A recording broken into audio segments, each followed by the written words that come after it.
Hey, what's up guys, my name is Ball6David and today I will show you how to change your email address on Steam, the email address that you're receiving your codes to, and that works and is combined with your Steam account. You may have a problem if you don't have access to your mobile number, but we'll see immediately which one is the case. So to reach that page, you'll have to go in the settings, and let me see where was that account. You have to go to the account, and here you can find change the email address. And as I told you, you may have a problem if you don't have access to your mobile number, the old mobile number. Let's press on that. My ending is in 35, and I may receive a code in any seconds on my smartphone. I'm waiting for that. Okay, found it. 743B5, and B was uppercase.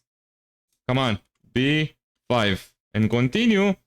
And right now, I'm asked to put the new email address that I want to change. Now, if you don't have access to your mobile number anymore, or also to your old email address, or to the recovery email address, you can always check the Steam official page, and somebody may help you with this. Let me show you that. That's not the one I'm looking for. You have to reach help.steampower.com. And from here you can also find any new information. You'll have a search bar. As an example, account name. Let's see if we can find something related. Yes, Steam ID, Steam account name. You will have also information. Or if you want to form a discussion or need help with Steam, you can contact them. Now guys, I really hope I helped you with this tutorial to change your email address on Steam. Leave a comment if you have any questions, and don't forget to thumbs up the video. See you next time.